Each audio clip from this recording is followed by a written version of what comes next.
my channel. Today is day 14 of Sewtember. We will explore the technique of free motion quilting. Let's dabble a little bit into this process together.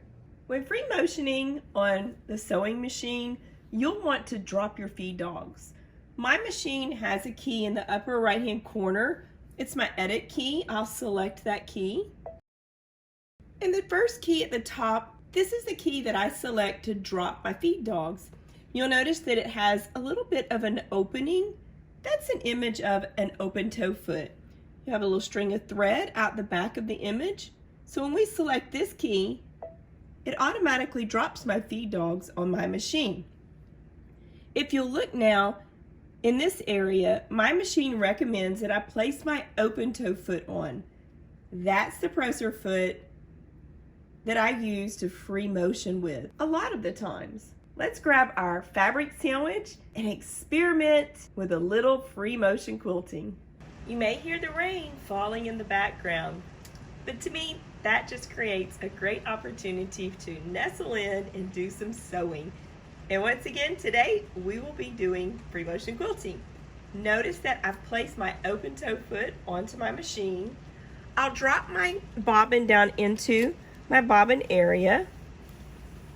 I'm not going to cut it. I need to pull that bobbin thread up. So I'll bring my needle in the down position and the up position. And then just give it a little pull. You'll notice that my bobbin thread has come up. Anytime you start free motion quilting, you'll always want to pull your bobbin thread up. I'll place my bobbin cover back onto the bobbin area. I've assembled a quilt sandwich to practice on, which means I have a layer of fabric, batting, and fabric. And if this is a quilt that we were quilting, you would have the wrong side of your fabrics facing your batting. Once again, we'll bring our needle down and bring our needle up to pull the bobbin thread up.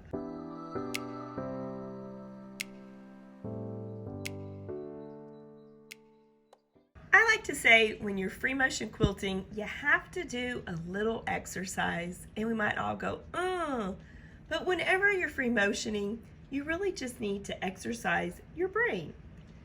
When you start free motioning, your brain may not connect with your hands because we're really comfortable moving the pencil on top of the pen, but with free motion, we're moving the paper underneath the pen. And we've been trained from grade school up how to write our alphabet accurately.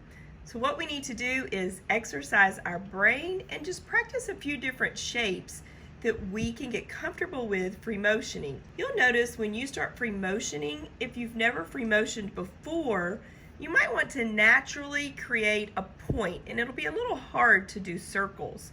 So once again, you got to practice your brain a little bit, exercise it, until you've built a bit of a library within your brain, within your mind to free motion. So today we will just do a little practicing. It's never going to look pretty in the beginning. When you start learning, just keep that in mind. But don't let that stop you from the process. The more you practice and build those shapes and the movements that you want to create, they'll become a library built within your mind, and then it'll be really easy each time you sit down and start free motioning. Now here's our thread from the bottom. We brought it up. Now keep in mind we're just practicing, so this is not going to be anything perfect, but you can lower your presser foot and take a little couple of stitches to lock those stitches in. And I'll raise my needle. You can take these threads and you could grab a needle and bury them within your quilt sandwich. I'm just going to snip them since we're practicing so it doesn't get in our way. You also want to have some type of assistance devices for your hands, a pair of quilting gloves or some type of little quilting hoop that you might have. It really helps to move the fabric more easily. I'm not at home right now with all of my sewing notions, so I will be winging it with just my hands. Let's just start creating a few little E's, cursive E's, and we're going to go forward and backwards.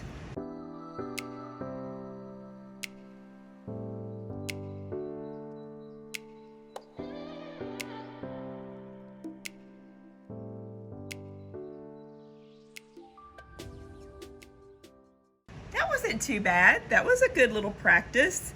Now you'll notice, since I'm stitching on a single needle machine, I can experiment and move my variable speed control to fit the movement of my hand. And this is going to take a little practice as well. It might not be something that comes second nature to you right away, but once you get comfortable with free motion quilting and you practice a while, you'll kind of find that happy zone if you are free motion quilting on your single needle.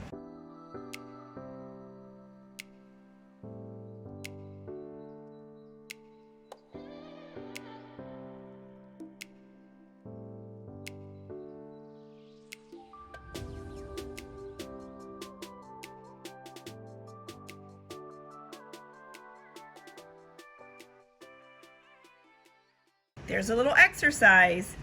You always want to exercise when you first get started. Let's create a stipple stitch. I'm going to move my needle over to just a bare space of fabric because, like I said, we're just practicing. Got to practice when you free motion. A stipple stitch is basically a meandering stitch where you're not crossing over the threads. So let's create a little bit of a stipple stitch.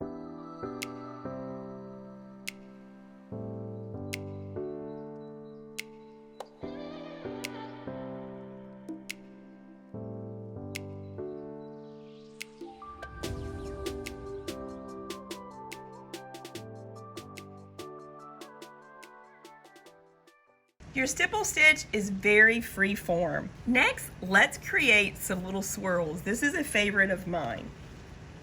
So let's move down over here in this area of our fabric so we have a little fresh room. And these I find are really easy. I just start going in and going out, creating a circle.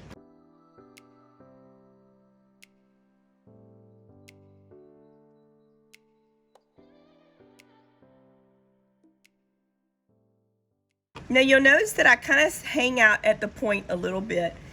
You want to take a couple of stitches at that point before you turn back around, because if not, when you pull back out, you might find that you're pulling that thread up to the top. So just take a couple of little stitches right there in that center area to tack the point down before you start coming back out of the swirl.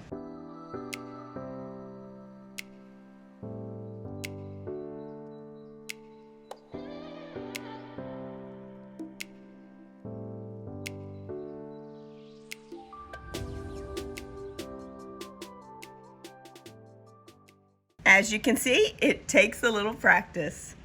I'm a little rusty. I haven't free motioned recently, so we're getting comfortable together. Now, one of the things that I absolutely really enjoy is creating flowers. And whenever I create flowers, I will take and build my thread, which means I'm going to pass the thread over previous areas that I've stitched on. It's just a favorite fun thing of mine.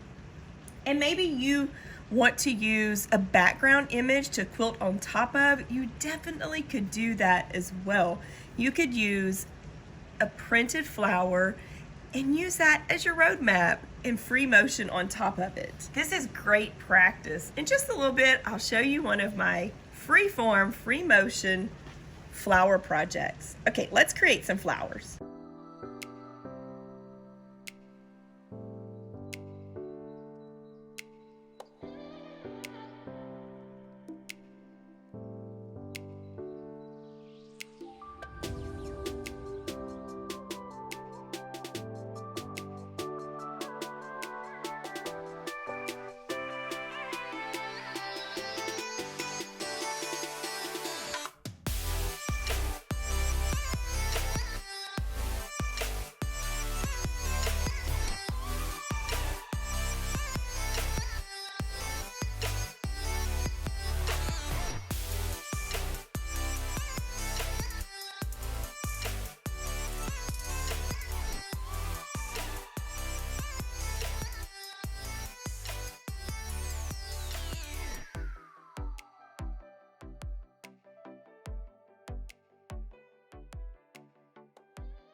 Stitching like this, I think, is great practice for you to get comfortable with free motion.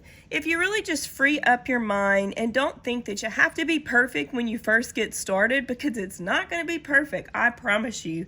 It takes time to really practice and hone your skills when you're free motion quilting, especially on a single needle machine, because we're moving the paper under our pen and our brain's not really comfortable with that. We're really comfortable with drawing with a pencil or a pen on top of the paper. Now let me share with you another little project that I have that's great practice. If you're just getting started and you just like, oh, I don't want to look at it this way, I just don't like the way it looks, let me share with you a great way to enjoy the process, even though it's not perfect.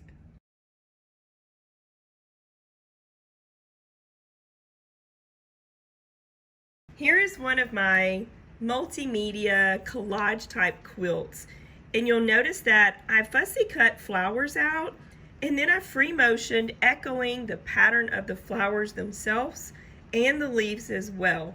This is a great way to get started with free motion, and that way you'll be very easy on yourself if it doesn't look just right. And look how pretty this little project is. Thanks for watching. Show your sew on Instagram, #Sewtember. Join our Facebook group and subscribe to my YouTube channel. Like this video if you enjoyed it. I really appreciate it. I'll see you tomorrow for day 15.